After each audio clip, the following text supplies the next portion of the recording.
ਸਤਿ ਸ਼੍ਰੀ ਅਕਾਲ। ਤੁਸੀਂ ਜੁੜੇ ਹੋਏ ਹੋ ਪੰਜਾਬ ਰੇਡੀਓ USA ਦੇ ਨਾਲ ਤੇ ਮੈਂ ਹਾਂ ਪ੍ਰਵੀਨ ਸ਼ਰਮਾ ਲੈ ਕੇ ਹਾਜ਼ਰ ਹਾਂ ਪ੍ਰੋਗਰਾਮ ਖਬਰ ਤੇ ਨਜ਼ਰ। ਖਬਰ ਤੇ ਨਜ਼ਰ ਪ੍ਰੋਗਰਾਮ ਦੇ ਵਿੱਚ ਕੀ ਅਹਿਮ ਤੇ ਕੀ ਖਾਸ ਖਬਰਾਂ ਨੂੰ ਲੈ ਕੇ ਚਰਚਾ ਕਰਨ ਦੇ ਲਈ ਜੁੜ ਚੁੱਕੇ ਨੇ ਪੰਜਾਬ ਤੋਂ ਸੀਨੀਅਰ ਪੱਤਰਕਾਰ, ਉੱਘੇ ਲੇਖਕ ਅਤੇ ਸਰਗਰਮ ਸਮਾਜਿਕ ਕਾਰਕੁਨ ਦੀਪਕ ਸ਼ਰਮਾ ਝਨਾਰਥਲ ਜੀ। ਸ਼ਰਮਾ ਸਤਿ ਸ਼੍ਰੀ ਅਕਾਲ, ਸਵਾਗਤ ਹੈ ਜੀ ਪੰਜਾਬ ਰੇਡੀਓ USA ਤੇ ਜੀ। ਸਤਿ ਸ਼੍ਰੀ ਅਕਾਲ ਪ੍ਰਵੀਨ ਜੀ, ਸਾਰੇ ਦਰਸ਼ਕਾਂ ਨੂੰ, ਸਰੋਤਿਆਂ ਨੂੰ ਪਿਆਰ ਭਰੀ ਸਤਿ ਸ਼੍ਰੀ ਅਕਾਲ। ਸਤਿ ਸ਼੍ਰੀ ਅਕਾਲ ਜੀ। ਪ੍ਰੋਗਰਾਮ ਦੇ ਵਿੱਚ ਅੱਗੇ ਵਧਣ ਤੋਂ ਪਹਿਲਾਂ ਧੰਨਵਾਦ ਕਰਦੇ ਜਿਹੜੇ ਸਪਾਂਸਰਸ ਦਾ ਜਿਹੜੇ ਜ਼ਰੀਆ ਬਣਦੇ ਨੇ ਇਹਨਾਂ ਪ੍ਰੋਗਰਾਮਾਂ ਨੂੰ ਤੁਹਾਡੇ ਤੱਕ ਪਹੁੰਚਾਉਣ ਦੇ ਲਈ। ਖਾਲਸਾ ਇੰਸ਼ੋਰੈਂਸ ਏਜੰਸੀ ਵਾਲੇ, ਜਿਨ੍ਹਾਂ ਤੋਂ ਤੁਸੀਂ ਹਰ ਤਰੀਕੇ ਦੀ ਇੰਸ਼ੋਰੈਂਸ ਲੈ ਸਕਦੇ ਹੋ। ਇੰਸ਼ੋਰੈਂਸ ਬਾਰੇ ਪਤਾ ਕਰਨ ਲਈ ਇਹਨਾਂ ਦਾ ਨੰਬਰ ਹੈ 408-272-2500। ਇਹ 1992 ਤੋਂ ਲਗਾਤਾਰ ਇੰਸ਼ੋਰੈਂਸ ਬਿਜ਼ਨਸ ਦੇ ਵਿੱਚ ਸ਼ਾਨਦਾਰ ਸੇਵਾਵਾਂ ਦੇ ਰਹੇ ਨੇ ਤੇ ਅਮਰੀਕਾ ਭਰ ਦੇ ਵਿੱਚ ਇੰਸ਼ੋਰੈਂਸ ਕਰਦੇ ਨੇ। ਓਬਾਮਾ ਕੇਅਰ, ਮੈਡੀਕੇਅਰ ਜਾਂ ਫਿਰ ਕਵਰਡ ਕੈਲੀਫੋਰਨੀਆ ਬਾਬਤ ਪਾਲਿਸੀ ਕਰਵਾਉਣ ਦੇ ਲਈ, ਸਲਾਹ ਲੈਣ ਦੇ ਲਈ ਅੱਜ ਹੀ ਕਾਲ ਕਰੋ 408-272-2500 ਤੇ। ਟਰਕੀਅਨ ਇਮੀਗ੍ਰੇਸ਼ਨ ਲਾਅ ਫਰਮ ਵਾਲੇ, ਜੇ ਟਰਕੀਅਨਾਂ ਟੋਰੇ ਟਰਕੀਅਨਾਂ ਦੇ ਨਾਲ ਤੁਸੀਂ US ਇਮੀਗ੍ਰੇਸ਼ਨ ਬਾਬਤ ਕੋਈ ਵੀ ਸਲਾਹ ਕਰਨੀ ਹੈ, ਕੋਈ ਵੀ ਸਵਾਲ ਪੁੱਛਣਾ ਤੇ ਇਹਨਾਂ ਦਾ ਨੰਬਰ ਹੈ 415-909-0503। ਗੁਰਦੀਪ ਸਿੰਘ ਬਿਰਦੀ ਕਲੋਵਿਸ, ਮਨਦੀਪ ਸਿੰਘ ਸੈਨ ਹੋਜ਼ੇ, ਓਂਕਾਰ ਸਿੰਘ ਫਰੈਜ਼ਨੋ, ਗੁਰਨਾਮ ਸਿੰਘ ਐਂਟੀਲੋਪ, ਜਰਨੈਲ ਸਿੰਘ ਸੈਟਲ, ਮਨਦੀਪ ਢਿੱਲੋਂ ਯੂਨੀਵਰਸਿਟੀ ਤੇ ਲਾਲੀ ਸਿੰਘ ਗਰੇਵਾਲ ਫਰੀਮੌਂਟ ਤੋਂ। ਇਹਨਾਂ ਸਾਰੇ ਹੀ ਸਪਾਂਸਰਸ ਦਾ ਬਹੁਤ ਬਹੁਤ ਧੰਨਵਾਦ। ਤੇ ਜੇਕਰ ਤੁਸੀਂ ਵੀ ਪੰਜਾਬੀ USA ਦੇ ਇਹਨਾਂ ਪ੍ਰੋਗਰਾਮਾਂ ਨੂੰ ਸਪਾਂਸਰ ਕਰਨਾ ਚਾਹੁੰਦੇ ਹੋ ਤਾਂ ਸਟੂਡੀਓ ਦਾ ਨੰਬਰ ਹੈ 408-272-5500। ਅੱਜ ਦਾ ਇਹ ਖਬਰ ਤੇ ਨਜ਼ਰ ਪ੍ਰੋਗਰਾਮ ਸਾਲ 2026 ਦੀ 26 ਮਾਰਚ ਦਾ ਪ੍ਰੋਗਰਾਮ ਹੈ ਤੇ ਦਿਨ ਅੱਜ ਵੀਰਵਾਰ ਹੈ। ਖਬਰਾਂ ਦੀ ਸ਼ੁਰੂਆਤ ਕਰੀਏ ਸ਼ਰਮਾ ਜੀ ਪੰਜਾਬ ਦੀ ਇੱਕ ਅਜਿਹੀ ਸਿਆਸੀ ਹਸਤੀ ਤੋਂ ਜਿਹਦਾ ਕੁਛ ਹੀ ਘੰਟਿਆਂ ਦੇ ਵਿੱਚ ਜਿਹੜਾ ਜੋ ਤਾਮਾ ਝਾਮਾ ਸੀਗਾ ਉਹ ਵਿਗੜ ਗਿਆ। ਡਾਕਟਰ ਜਿਹੜੇ ਰੰਧਾਵਾ ਸੁਸਾਈਡ ਮਾਮਲਾ, ਉਸ ਮਾਮਲੇ ਦੇ ਵਿੱਚ ਭੁੱਲਰ ਫੜਿਆ ਗਿਆ, ਮੰਤਰੀ ਸੀ, ਅਸਤੀਫਾ ਹੋਇਆ, ਬਾਅਦ ਦੇ ਵਿੱਚ ਪੁਲਿਸ ਦੀ ਹਿਰਾਸਤ ਦੇ ਵਿੱਚ ਆਇਆ, ਪਰ ਬਾਵਜੂਦ ਇਸ ਦੇ ਕਹਿੰਦੇ ਭੁੱਲਰ ਦੀ ਜਿਹੜੀ ਭਾਲਾ ਉਹ ਕਾਇਮ ਹੈ, ਦਰਬਾਰ ਵੀ ਲੱਗ ਰਿਹਾ ਜੀ। ਪ੍ਰਵੀਨ ਜੀ, ਭੁੱਲਰ ਹੋਰਾਂ ਦਾ ਅਧਿਕਾਰਤ ਪੇਜ ਹੈ ਜਿਹੜਾ ਲਾਲਜੀਤ ਸਿੰਘ ਭੁੱਲਰ ਦੇ ਨਾਮ ਦੇ ਉੱਤੇ, ਉਹਦੇ ਉੱਤੇ ਇੱਕ ਪੋਸਟ ਕੱਲ ਪਾਈ ਜਾਂਦੀ ਹੈ, ਬਕਾਇਦਾ ਥੱਲੇ ਦਫ਼ਤਰ ਚੱਲਦਿਆਂ ਦੀਆਂ ਫੋਟੋਆਂ ਦਿਖਾਈਆਂ ਗਈਆਂ। ਉਹਦੇ ਵਿੱਚ ਉਹਨਾਂ ਦੀ ਪਤਨੀ ਸ਼ਾਇਦ ਲੀਡ ਕਰਦੀ ਦਿਖ ਰਹੀ ਹੈ ਜੀ ਤੇ ਉਹ ਤੋਂ ਬਿਨਾਂ ਉਹਦੇ ਚ ਜੋ ਲਿਖਿਆ ਉਹ ਗੌਰ ਮੰਗਦਾ। ਮੈਂ ਪਹਿਲਾਂ ਉਹ ਪੜ੍ਹ ਦੇਣਾ, ਫਿਰ ਆਪਾਂ ਗੱਲ ਕਰਦੇ ਹਾਂ। ਕੁਝ ਲਿਖਿਆ, ਵਾਹਿਗੁਰੂ ਜੀ, ਆਪ ਸਭ ਨੂੰ ਸੂਚਿਤ ਕੀਤਾ ਜਾਂਦਾ ਹੈ ਕਿ ਸਰਦਾਰ ਲਾਲਜੀਤ ਸਿੰਘ ਭੁੱਲਰ ਜੀ ਦਾ ਦਫ਼ਤਰ ਨਿਰੰਤਰ ਤੌਰ ਤੇ ਸੁਚੱਜੇ ਢੰਗ ਨਾਲ ਕੰਮ ਕਰ ਰਿਹਾ ਹੈ। ਦਫ਼ਤਰ ਵਿੱਚ ਆਮ ਲੋਕਾਂ ਦੀਆਂ ਸਮੱਸਿਆਵਾਂ ਨੂੰ ਪਹਿਲ ਦੇ ਆਧਾਰ ਤੇ ਸੁਣਿਆ ਤੇ ਹੱਲ ਕੀਤਾ ਜਾ ਰਿਹਾ ਹੈ। ਸਾਰੇ ਪਿੰਡਾਂ ਦੇ ਪੰਚਾਂ ਤੇ ਸਰਪੰਚਾਂ ਦੇ ਕੰਮ ਪਹਿਲਾਂ ਦੀ ਤਰ੍ਹਾਂ ਹੀ ਬਿਨਾਂ ਕਿਸੇ ਰੁਕਾਵਟ ਦੇ ਜਾਰੀ ਹਨ। ਵਿਕਾਸ ਸੰਬੰਧੀ ਕੰਮਾਂ, ਦਫ਼ਤਰੀ ਕਾਰਵਾਈਆਂ ਤੇ ਲੋਕ ਭਲਾਈ ਦੇ ਮਸਲਿਆਂ ਨੂੰ ਪੂਰੀ ਤਰ੍ਹਾਂ ਤਵੱਜੋ ਦਿੱਤੀ ਜਾ ਰਹੀ ਹੈ। ਇਸ ਲਈ ਕਿਸੇ ਵੀ ਕਿਸਮ ਦੀ ਅਫਵਾਹ ਤੇ ਧਿਆਨ ਨਾ ਦਿੱਤਾ ਜਾਵੇ ਅਤੇ ਜਿਹੜਾ ਵੀ ਕਿਸੇ ਕੰਮ ਲਈ ਆਉਣਾ ਚਾਹੁੰਦਾ ਉਹ ਦਫ਼ਤਰ ਨਾਲ ਸੰਪਰਕ ਕਰ ਸਕਦਾ। ਥੱਲੇ ਲੋਕਾਂ ਦੇ ਬੈਠਿਆਂ ਦੀ ਦਫ਼ਤਰ ਦੇ ਵਿੱਚ ਫੋਟੋਆਂ ਪਾਈਆਂ ਹੋਈਆਂ। ਠੀਕ ਹੈ ਜੀ। ਹੁਣ ਇੱਕ ਵਿਅਕਤੀ ਐਮਐਲਏ ਤੋਂ ਮੰਤਰੀ ਤੋਂ ਬਾਅਦ ਹੁਣ ਗ੍ਰਿਫਤਾਰੀ, ਅਸਤੀਫਾ, ਤੇ ਉਹਦਾ ਇਹ ਦਰਬਾਰ ਕਿਵੇਂ ਲੱਗ ਰਿਹਾ ਜਦੋਂ ਅਜੇ ਪੁਲਿਸ ਰਿਕਾਰਡ ਦੇ ਵਿੱਚ ਪਿਓ ਦੀ ਤੇ PA ਦੀ ਭਾਲ ਹੋਵੇ। ਸਹੀ ਗੱਲ। ਤੇ ਫਿਰ ਤਾਂ ਘਰ ਨੂੰ ਤਾਲੇ ਲਾ ਕੇ ਭੱਜਣਾ ਪੈ ਜਾਂਦਾ ਹੁੰਦਾ ਜੇ ਪੰਜਾਬ ਦੇ ਪੁਲਿਸ ਵਾਲੇ ਤਰੀਕੇ ਦਾ ਵਿਵਹਾਰ ਦੇਖਣ। ਸਹੀ ਗੱਲ, ਬਿਲਕੁਲ।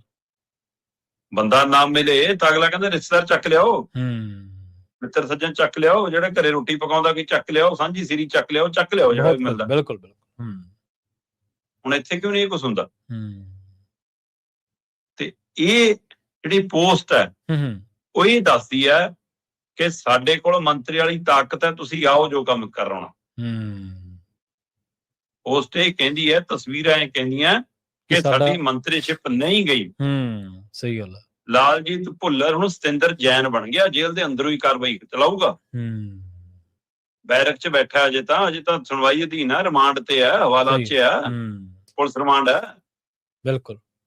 ਤੇ ਪਰ ਇਹ ਤਸਵੀਰਾਂ ਰਾਹੀਂ ਕਹਿਣ ਦੀ ਕੀ ਕੋਸ਼ਿਸ਼ ਕੀਤੀ ਜਾ ਰਹੀ। ਸਰਦਾਰ ਅਮੀਰ ਸਿੰਘ ਹੋਰ ਇੱਕ ਗੱਲ ਸੁਣਾ ਰਹੇ ਸੀ, ਕਹਿੰਦੇ ਵੀ ਕਿਸੇ ਦਾ ਫੋਨ ਆਇਆ ਤੇ ਉਹ ਕਹਿੰਦਾ ਜੀ ਕਿ ਅਫਸਰ ਜਾਂਦੇ ਕਿਉਂ ਹੈ ਲੀਡਰਾਂ ਦੇ ਘਰਾਂ 'ਚ। ਠੀਕ ਆ। ਕਿ ਅਫਸਰਾਂ ਦੇ ਲਈ ਦਫ਼ਤਰ ਬਣੇ ਆ ਤੇ ਮੰਤਰੀਆਂ ਸੰਤਰੀਆਂ ਦੇ ਲਈ ਦਫ਼ਤਰ ਬਣੇ ਆ। ਜੇ ਮਿਲਣਾ ਗਿਲਣਾ ਹੈ, ਮੀਟਿੰਗ ਦਰ ਮੀਟਿੰਗ ਹੈ, ਕੋਈ ਕੰਮ ਲਈ ਜਾਣਾ ਆਉਣਾ ਹੈ ਤਾਂ ਦਫ਼ਤਰ ਟੂ ਦਫ਼ਤਰ ਹੋਣਾ ਚਾਹੀਦਾ। ਸਹੀ ਗੱਲ। ਘਰ 'ਚ ਸੱਦ ਕੇ ਫਿਰ ਕਹਿੰਦੇ ਇਹ ਕੀ ਮਤਲਬ ਹੈ? ਇਹਦਾ ਮਤਲਬ ਤੁਸੀਂ ਡਿੱਗ ਕੇ ਜਾ ਰਹੇ ਹੋ, ਆਪਣੇ ਅਹੁਦੇ ਰੁਤਬੇ ਨੂੰ ਡਿੱਗ ਕੇ ਜਾ ਰਹੇ ਹੋ।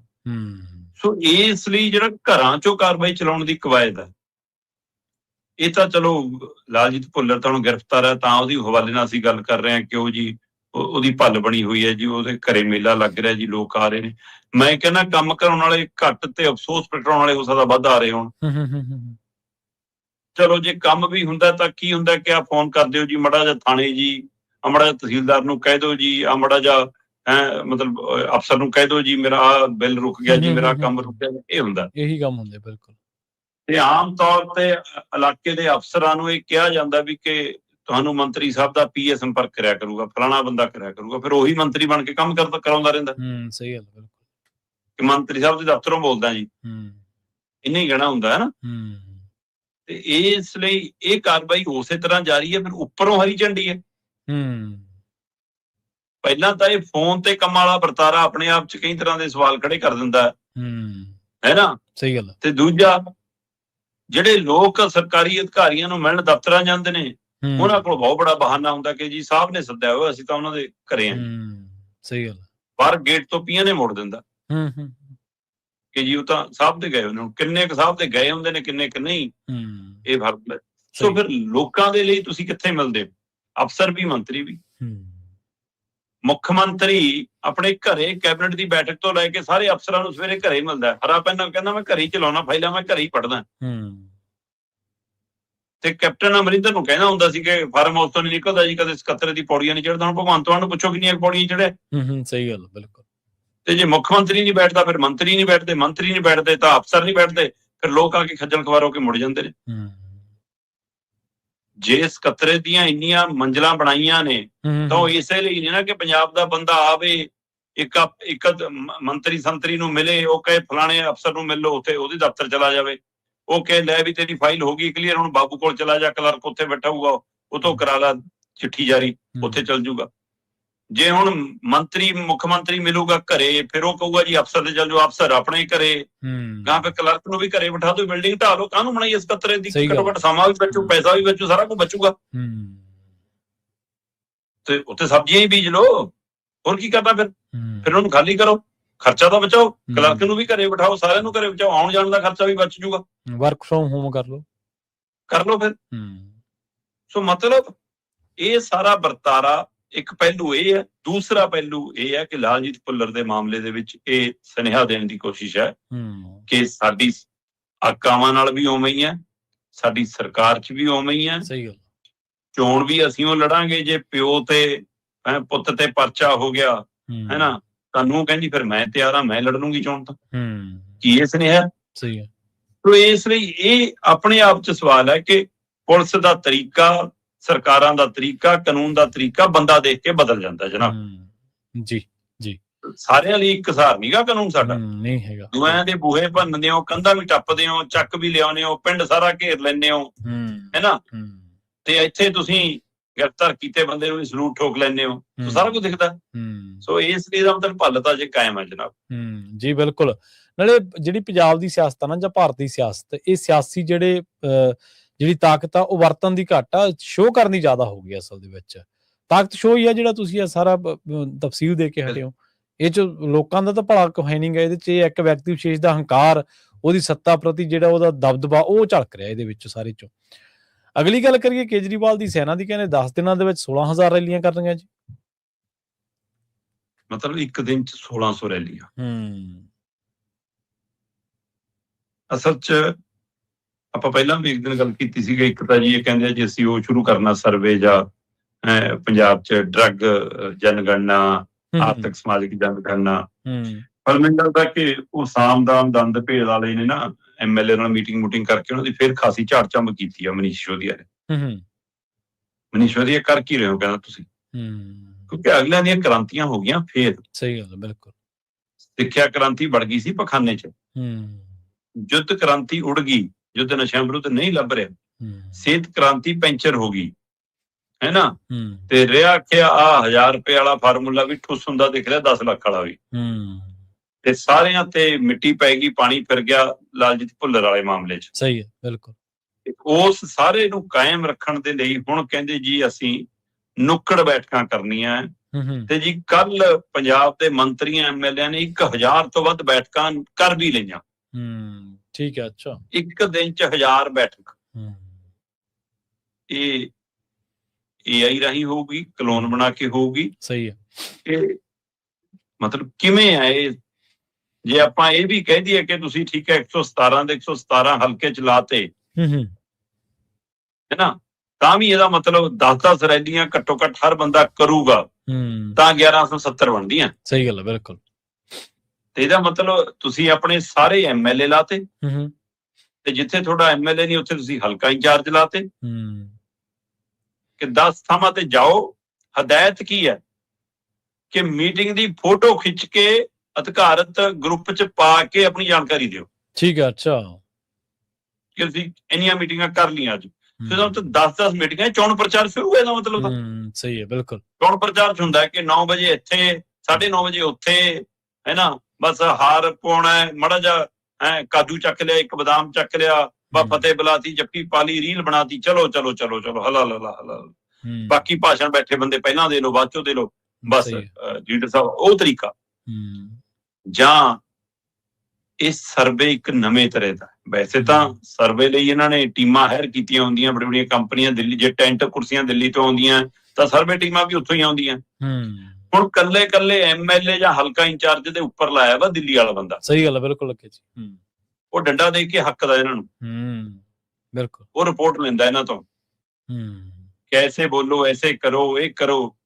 ਮਤਲਬ ਉਹ ਦਿੱਲੀ ਵਾਲੇ ਬੰਦੇ ਪੰਜਾਬ ਨੂੰ ਰਾਜਨੀਤੀ ਦਾ ਪਾਠ ਪੜਾਉਣ ਆਉਂਦੇ ਨੇ। ਕਮਾਲ। ਬਿਲਕੁਲ ਏਦਾਂ ਹੀ। ਤੇ ਉਹਨਾਂ ਦੇ ਅਨੁਸਾਰ ਤੁਹਾਨੂੰ ਬੋਲਣਾ ਵੀ ਪੈਣਾ, ਉਹਨਾਂ ਦੇ ਅਨੁਸਾਰ ਤੁਹਾਨੂੰ ਆਪਣੀ ਯੋਜਨਾਵਾਂ ਦੱਸਣੀਆਂ ਪੈਣੀਆਂ। ਕਹਿਣ ਨੂੰ ਇਹ ਨੁੱਕੜ ਬੈਠਕਾਂ ਨੇ, 4.5 ਸਾਲ ਦਾ ਰਿਪੋਰਟ ਕਾਰਡ ਪੇਸ਼ ਕਰਨ ਲਈ ਇਹ ਯੋਜਨਾ ਹੈ। ਤੇ 10 ਦਿਨਾਂ ਚ ਅਮਨ ਅਰੋੜਾ ਕਹਿੰਦੇ 16,000 ਰੈਲੀਆਂ ਕਰਨੀਆਂ, ਮਤਲਬ ਐਵਰੇਜ ਇੱਕ ਦਿਨ ਦੀ 1600 ਬਣਦੀ ਹੈ। ਤੇ ਇਹਦਾ ਮਤਲਬ ਜੇ 1170 ਇਹ ਕਰ ਲੈਣਗੇ, ਹੈ ਨਾ, ਤਾਂ ਬਾਕੀ 400-500 ਲਈ ਫਿਰ ਵਰਕਰ ਚੇਅਰਮੈਨ ਉਹ ਰੱਖੇ ਹੋਣਗੇ ਕਿ ਤੁਸੀਂ ਵੀ ਕਰੋ 5-5, 4-4, ਤਾਂ ਇਹ ਐਵਰੇਜ ਪੂਰੀ ਨਿਕਲਦੀ ਹੈ। ਵੈਸੇ ਕੱਲ ਦੀ ਰਿਪੋਰਟ ਦੱਸੀ ਜਾ ਰਹੀ ਕਿ 1000 ਤੋਂ ਵੱਧ ਕਹਿੰਦੇ ਅਸੀਂ ਨੁੱਕੜ ਬੈਠਕਾਂ ਕਰ ਲਈਆਂ ਜੀ ਇੱਕ ਦਿਨ ਚ। ਇਸ ਲਈ ਇਹ ਤਰੀਕੇ ਨਾਲ ਤਾਂ ਇਹ ਤੁਰ ਪਏ ਨੇ।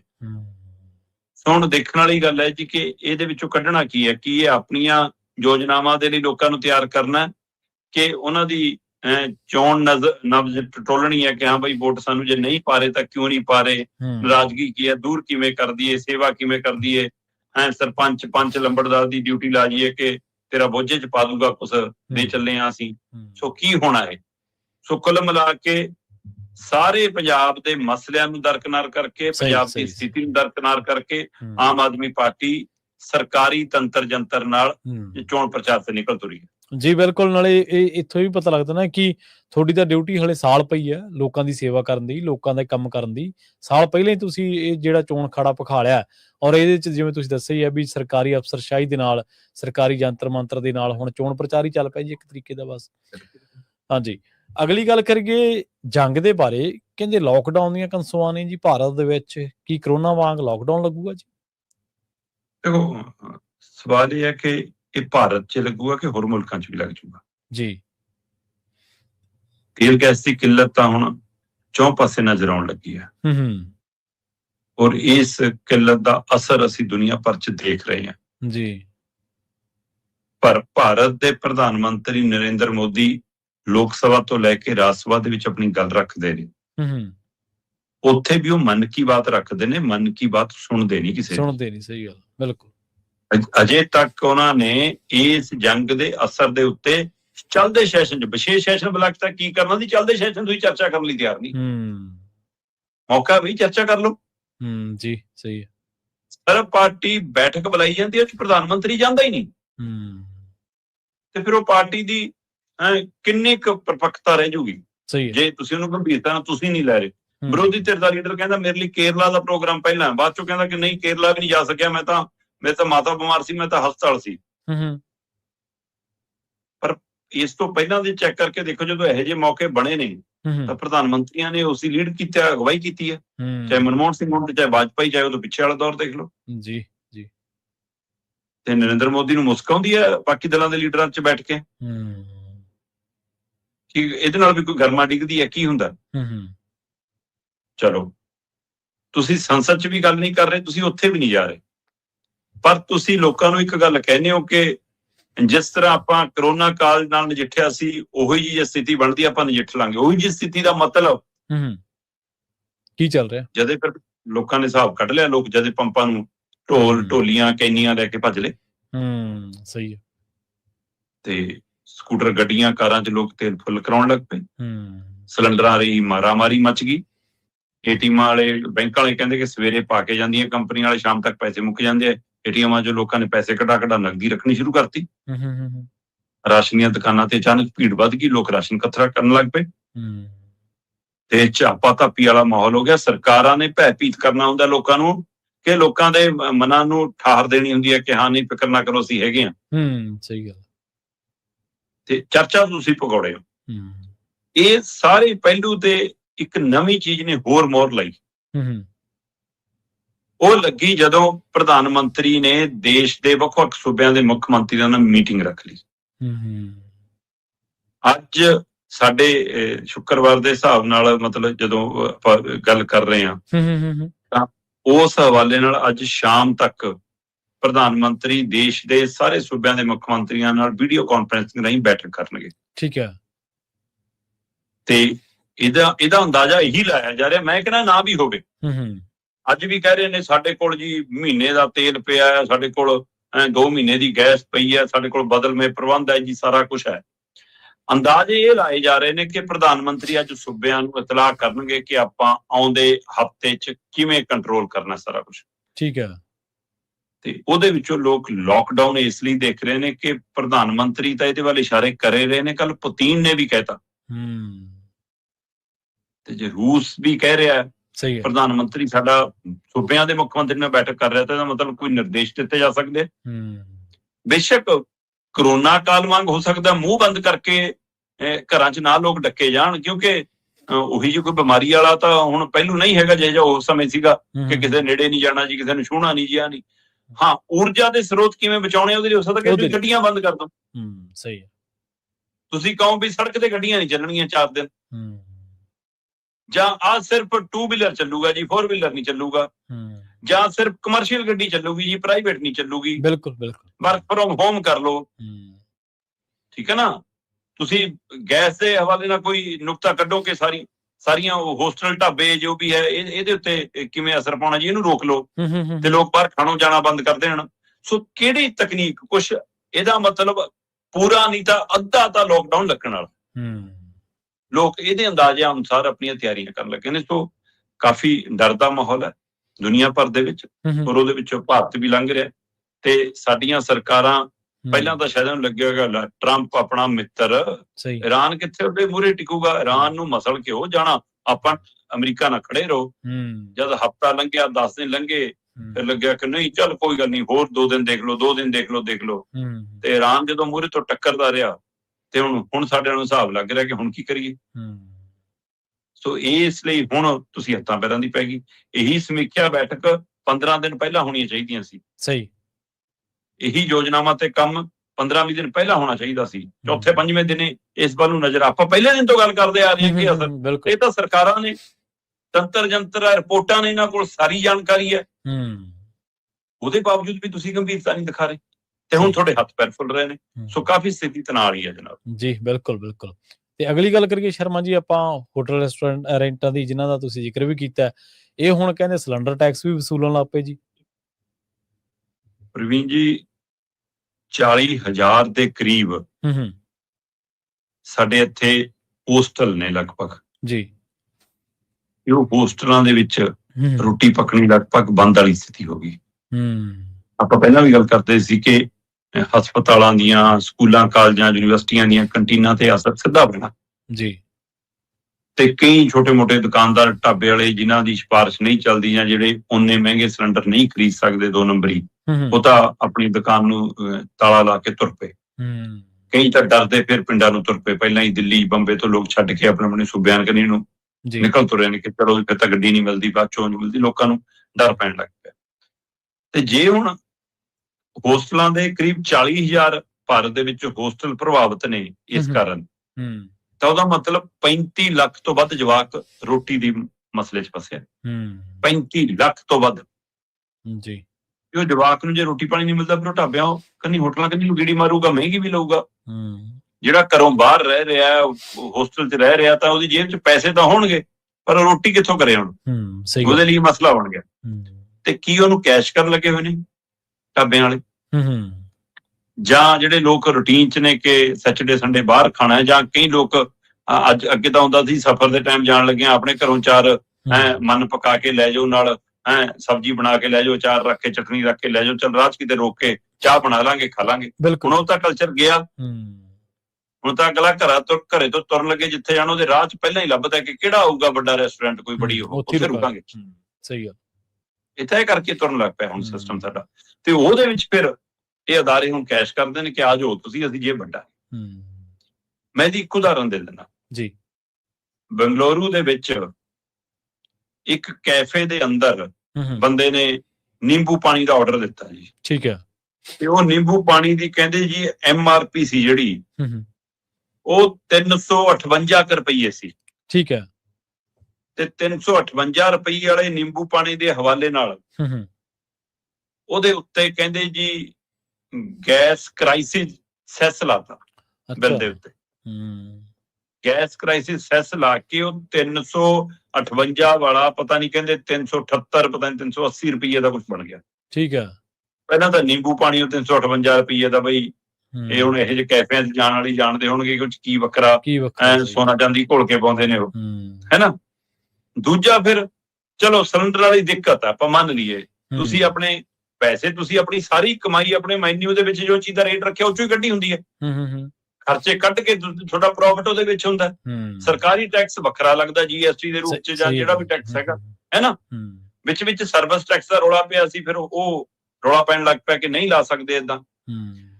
ਹੁਣ ਜਦੋਂ ਤੁਸੀਂ ਕਹੋ ਵੀ ਸਾਨੂੰ ਤਾਂ ਸਿਲੰਡਰ ਜਿਹੜਾ 500 ਦਾ ਸਾਨੂੰ 800 ਦਾ ਮਿਲਦਾ, 1000 ਦਾ ਮਿਲਦਾ, 2000 ਦਾ ਮਿਲਦਾ, ਇਸ ਲਈ ਸਾਡੀ ਤਾਂ ਮਜਬੂਰੀ ਹੈ। ਵੈਸੇ ਇਹ ਬਿਲਕੁਲ ਵੀ ਲੀਗਲ ਨਹੀਂ ਹੈ, ਤੁਸੀਂ ਏਦਾਂ ਨਹੀਂ ਲਾ ਸਕਦੇ, ਸਰਕਾਰ ਦੀਆਂ ਹਦਾਇਤਾਂ ਵੀ ਆ ਰਹੀਆਂ। ਪਰ ਜੇ ਤੁਸੀਂ ਲਾ ਵੀ ਰਹੇ ਹੋ ਤਾਂ ਘੱਟੋ ਘੱਟ ਇਹ ਤਾਂ ਦੱਸੋ ਕਿ ਜਿਹੜੀ ਚੀਜ਼ ਚੁੱਲ੍ਹੇ ਤੇ ਪਕਾਈ ਹੋ ਨਹੀਂ, ਗੈਸ ਤੇ ਚੜਾਈ ਹੋ ਨਹੀਂ, ਉਹਦੇ ਉੱਤੇ ਕਿਵੇਂ ਉਹਦੇ ਤੇ ਕਿਵੇਂ ਠੁੱਕੀਆਂ ਨੇ। ਸਹੀ ਹੈ। ਉਹ ਨਿੰਬੂ ਪਾਣੀ ਦੇ ਵਿੱਚ ਦੱਸੋ ਜੀ ਕਿੱਥੇ ਗੈਸ ਦੀ ਵਰਤੋਂ ਆ ਗਈ।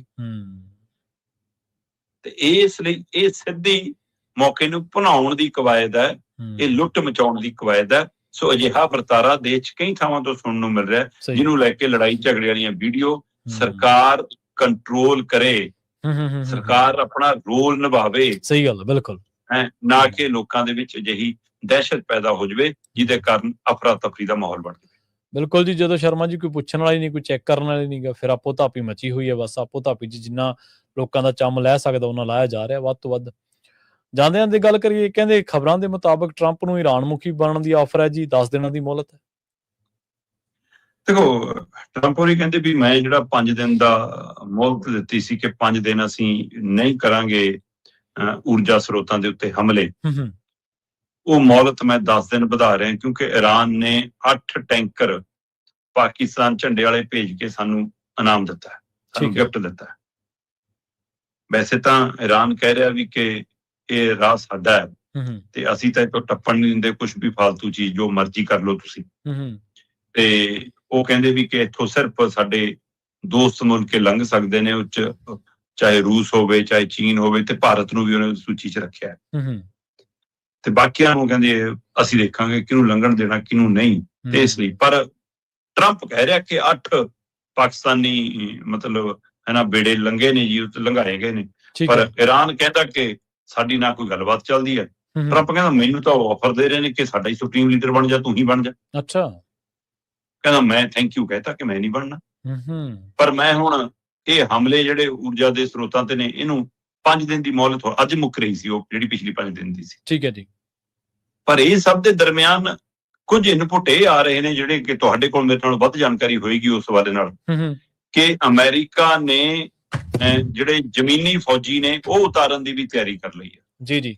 ਕਿ ਸ਼ਾਇਦ 3000 ਤੋਂ ਲੈ ਕੇ 10000 ਤੱਕ ਗਰਾਊਂਡ ਦੇ ਉੱਤੇ ਫੌਜੀ। ਹੁਣ ਇਹ ਫੌਜੀ ਉਹੀ ਜਿਹੇ ਤਾਂ ਹੋਣਗੇ ਨਹੀਂ ਕਿ ਦੁਨਾਲੀ ਲੈ ਕੇ ਜਾਣਗੇ ਜੀ ਤੇ ਅੱਖਾਂ ਕੰਡਿਆਂ 'ਚੋਂ ਲੰਘਣਗੇ। ਅੱਜ ਦੇ ਅਮਰੀਕੀ ਫੌਜੀ ਤਾਂ ਪੂਰੀ ਤਰ੍ਹਾਂ ਆਪਣੇ ਆਪ 'ਚ ਪੂਰੇ ਟੈਂਕ ਮਜ਼ਾਈਨ ਨੇ, ਉਹ ਸਹੀ ਹੈ, ਸਹੀ ਜਿੰਨੇ ਸਾਧਨ ਸੰਪन्न ਹੁੰਦੇ ਨੇ ਜੋ ਕੁਛ, ਸੋ ਇਸ ਲਈ ਇਹ ਲੜਾਈ ਜੇ ਧਰਾਤਲ ਦੀ ਲੜਾਈ ਬਣਦੀ ਹੈ ਫਿਰ ਹੋਰ ਖਤਰਨਾਕ ਹੋਏਗੀ। ਤੇ ਇਹ ਕਹਿੰਦੇ ਵੀ ਕਿ ਆਪਾਂ ਜੋ ਮਰਜ਼ੀ ਹੋ ਜਾਵੇ, ਹੌਰਮੁਰਜ਼ ਵਾਲਾ ਉਹ ਰਾਹ ਖਿਲਾ ਕੇ ਹਟਣਾ। ਉਹ ਕਹਿੰਦੇ ਅਸੀਂ ਤਾਂ ਬਾਬ ਅਲ ਮਦੇਬ ਸਟੇਟ ਨੂੰ ਵੀ ਬੰਦ ਕਰਾਂਗੇ, ਸੌ ਰਾਹ ਵੀ ਬੰਦ ਕਰਾਂਗੇ। ਅੱਛਾ, 12% ਉੱਥੋਂ ਲੰਘਦਾ, ਚਾਹੇ ਉਹ ਦੂਰ ਹੈ ਕਾਫੀ ਈਰਾਨ ਤੋਂ, ਪਰ ਉਹ ਨੇੜੇ ਹੈ ਇਹਨਾਂ ਦੇ, ਜਿੱਥੇ ਅਮਰੀਕਾ ਦਾ ਮਿਲਟਰੀ ਬੇਸ ਬਣਿਆ ਹੋਇਆ ਉਹਦੇ ਨੇੜੇ ਆ ਉਹ। ਸੋ ਇਹ ਇਸ ਲਈ ਕਹਿੰਦੇ ਅਸੀਂ ਉੱਥੇ ਜਾ ਕੇ ਉਹਨੂੰ ਵੀ ਬੰਦ ਕਰ ਦਾਂਗੇ। ਫਿਰ ਲੰਘਾ ਕੇ ਦਿਖਾਓ 12% ਉੱਥੋਂ ਮਤਲਬ ਕਿ ਆਮਦ ਹੈ ਸਾਡੇ ਤੇਲ ਦੀ ਚੀਜ਼ਾਂ ਦੀ ਇਹਨਾਂ ਦੀ। ਠੀਕ ਹੈ। ਤੇ ਜੇ ਉਹ ਵੀ ਰਾਹ ਬੰਦ ਹੁੰਦਾ ਇੱਕ ਹੋਰ, ਤਾਂ ਫਿਰ ਦੁਨੀਆ ਦੀ ਸਥਿਤੀ ਕੀ ਹੋਊਗੀ, ਇਹ ਦੇਖਣ ਵਾਲੀ ਗੱਲ। ਸੋ ਇਸ ਲਈ ਟਰੰਪ ਦੇ ਪਲ ਪਲ ਬਦਲਦੇ ਬਿਆਨ ਬੋਲ, ਨਹੀਂ ਤਾਂ ਫਿਰ ਜਿਸ ਅਹੁਦੇ ਤੇ ਟਰੰਪ ਹੈਗੇ ਨੇ ਉੱਥੋਂ ਇੱਕ ਵਾਰੀ ਸੁਨੇਹਾ ਆਵੇ ਤੇ ਲੋਕਾਂ ਨੂੰ ਹੋ ਜਵੇ ਲੈ ਵੀ ਇਹ ਹੋ ਗਿਆ। ਹੁਣ ਕੁਛ ਵੀ ਆ ਜਾਵੇ ਉਹਦੇ ਤੇ ਯਕੀਨ ਨਹੀਂ ਹੋ ਪਾ ਰਿਹਾ। ਇੱਕ ਪਾਸੇ ਗੱਲਾਂ ਇਹ ਨੇ ਕਿ ਜੰਗ ਹੋਰ ਤਿੱਖੀ ਹੋਊਗੀ, ਦੂਏ ਪਾਸੇ ਤੁਸੀਂ ਕਹਿੰਦੇ ਹੋ ਅਸੀਂ ਰਾਹ ਖਿਲਾ ਹੀ ਲੈਣਾ, ਤੀਏ ਪਾਸੇ ਤੁਸੀਂ ਕਹਿੰਦੇ ਹੋ ਸਮਝੌਤਾ ਹੋ ਗਿਆ, ਬਸ ਅਸੀਂ ਜਿੱਤ ਗਏ, ਹੈ ਨਾ, ਈਰਾਨ ਮੰਨ ਗਿਆ, ਚੌਥੇ ਪਾਸੇ ਤੁਸੀਂ ਕਹਿੰਦੇ ਹੋ ਕਿ ਸਾਨੂੰ ਗਿਫਟ ਭੇਜਤਾ, ਫਿਰ ਕਹਿੰਦੇ ਮੈਨੂੰ ਇਹ ਮੁਖੀ ਲਾਉਣ ਲੱਗੇ ਨੇ। ਈਰਾਨ ਕਹਿੰਦਾ ਅਸੀਂ ਕਿਉਂ ਲਾਵਾਂਗੇ, ਅਸੀਂ ਤਾਂ ਲੜਾਈ ਲਈ ਤਿਆਰ ਹਾਂ, ਤੂੰ ਆ ਜਾ, ਜਿੱਥੇ ਆਉਣਾ ਗਰਾਊਂਡ ਤੇ ਆਉਣਾ ਉਹਦੀ ਤਿਆਰੀ ਹੈ। ਸੋ ਇਸ ਲਈ ਦਾ ਪਤਾ ਨਹੀਂ ਸਥਿਤੀ ਕਿੱਧਰ ਨੂੰ ਜਾ ਰਹੀ ਹੈ। ਇਹ ਸਾਰੀ ਚਲਦੀ ਦੇ ਵਿਚਾਲੇ ਪਾਕਿਸਤਾਨ ਤੇ ਅਫਗਾਨਿਸਤਾਨ ਦੀ ਜੰਗ ਫਿਰ ਛਿੜ ਪਈ। ਸਹੀ ਹੈ। ਕਹਿੰਦੇ ਜੀ ਅਸੀਂ ਈਦ ਕਰਕੇ ਰੁਕੇ ਸੀ। ਮਤਲਬ ਜੇ ਅੱਲਾ ਨੂੰ ਮੰਨਦੇ ਹੋ ਤਾਂ ਅੱਲਾ ਦਾ ਦਿਨ ਇੱਕੋ ਦਿਨ ਹੁੰਦਾ। ਸਹੀ ਹੈ। ਉਹ ਬੰਦਿਆਂ ਚ ਇੱਕੋ ਦਿਨ ਆਉਂਦਾ, ਬਾਕੀ ਦਿਨਾਂ ਚ ਹੈ ਨੀਗਾ। ਫਿਰ ਇਹ ਦੱਸੋ ਨਾ ਮੈਨੂੰ, ਫਿਰ ਇਹ ਕੀ ਹੈ ਫਰਕ? ਉਸ ਦਿਨ ਨਹੀਂ ਕਰਾਂ ਜੀ, ਬਾਕੀ ਦਿਨ ਲੜਾਂਗੇ ਅਸੀਂ। ਤੇ ਉਹ ਲੜਾਈ ਜਿਹੜੀ ਛਿੜੀ ਹੈ, ਤੇ ਇੱਧਰ ਪ੍ਰਧਾਨ ਮੰਤਰੀ ਦੇ ਬੋਲਾਂ ਚ ਜੇ ਝਾਤ ਮਾਰੋਗੇ ਤਾਂ ਇੰਝ ਲੱਗਦਾ ਜਿਵੇਂ ਸਾਡੀਆਂ ਫੌਜਾਂ ਨੂੰ ਵੀ ਤਿਆਰ ਰਹਿਣ ਲਈ ਕਿਹਾ ਗਿਆ ਕਿ ਭਾਰਤ ਦੀਆਂ ਬੂਹਾਂ ਤੱਕ ਜੰਗ ਦੀ ਅੱਗ ਵੀ ਆ ਸਕਦੀ ਹੈ, ਸਾਡੀਆਂ ਦੇਲੀਆਂ ਤੱਕ ਆ ਸਕਦੀ ਹੈ, ਜੰਗ ਦਸਤਕ ਦੇ ਸਕਦੀ ਹੈ। ਇਹ ਪਹਿਲੋਂ ਵੀ ਫਿਕਰ ਖੜਾ। ਸੋ ਕਈ ਪਾਸਿਆਂ ਚੋਂ ਮੁਲਕ ਦੇ ਲੋਕ ਫਿਕਰਮੰਦ ਨੇ, ਤੇ ਪਰ ਸਾਡੀਆਂ ਸਰਕਾਰਾਂ, ਸਿਸਟਮ ਉਹਨਾਂ ਨੂੰ ਯਕੀਨ ਦਿਵਾਉਣ ਚ ਨਾਕਾਮਯਾਬ ਹੈ। ਤੇ ਟਰੰਪ ਦੀਆਂ ਲਗਾਤਾਰ ਆਉਂਦੇ ਟਵੀਟ, ਲਗਾਤਾਰ ਆਉਂਦੇ ਬੋਲ ਲੋਕਾਂ ਨੂੰ ਨਵਾਂ ਫਿਕਰ ਪੈਦਾ ਕਰ ਰਹੇ ਨੇ, ਲੋਕਾਂ ਚ ਨਵੀਂ ਚਿੰਤਾ ਖੜੀ ਕਰ ਰਹੇ। ਉਹ ਤਾਂ ਕਰ ਹੀ ਰਹੇ ਨੇ ਜੀ। ਜਿਹੜੇ ਦੇਸ਼ ਦੇ ਆਗੂ ਜਿਹੜੇ ਰੰਗ ਲਾ ਰਹੇ ਨੇ, ਉਹ ਉਹਨਾਂ ਕਰਕੇ ਹੋਰ ਤੌਖਲੇ ਵੱਧ ਰਹੇ ਨੇ, ਕਿਉਂਕਿ ਉਹਨਾਂ ਨੇ ਤਾਂ ਕੁਛ ਕਹਿਣਾ ਨਹੀਂ। ਅੱਜ ਕਿੰਨੇ ਦਿਨਾਂ ਬਾਅਦ ਆਪਾਂ ਗੱਲ ਕਰਕੇ ਹਟੇ, ਮੀਟਿੰਗ ਸੱਦ ਲਈ, ਮੀਟਿੰਗ ਤੋਂ ਬਾਅਦ ਹੋਣਾ ਕੀ ਹੈ ਹਜੇ ਕੁਛ ਸਪਸ਼ਟ ਨਹੀਂ ਗਾ। ਸੋ ਇਹੋ ਜਿਹੇ ਹਾਲਾਤਾਂ ਦੇ ਵਿੱਚ ਤਾਂ ਲੋਕਾਂ ਦੇ ਤੌਖਲੇ ਸਗੋਂ ਸ਼ਰਮਾ ਜੀ ਦੁੱਗਣੇ ਤਿੱਗਣੇ ਹੋ ਜਾਂਦੇ ਜੀ। ਤੇ ਇਹਨਾਂ ਖਾਸ ਖਬਰਾਂ ਤੇ ਖਾਸ ਜਾਣਕਾਰੀਆਂ ਦੇ ਲਈ ਸ਼ਰਮਾ ਜੀ ਤੁਹਾਡਾ ਬਹੁਤ ਧੰਨਵਾਦ ਜੀ। ਸਤਿ ਸ਼੍ਰੀ ਅਕਾਲ ਜੀ। ਪ੍ਰੋਗਰਾਮ ਖਬਰ ਤੇ ਨਜ਼ਰ ਨੂੰ ਆਪਾਂ ਇੱਥੇ ਸਮਾਪਤ ਕਰਾਂਗੇ। ਤੁਹਾਡਾ ਸਾਰਿਆਂ ਦਾ ਵੀ ਬਹੁਤ ਧੰਨਵਾਦ। ਸਤਿ ਸ਼੍ਰੀ ਅਕਾਲ। ਇਸੇ ਤਰ੍ਹਾਂ ਜੁੜੇ ਰਹੋ ਪੰਜਾਬੀ ਰੇਡੀਓ USA ਦੇ।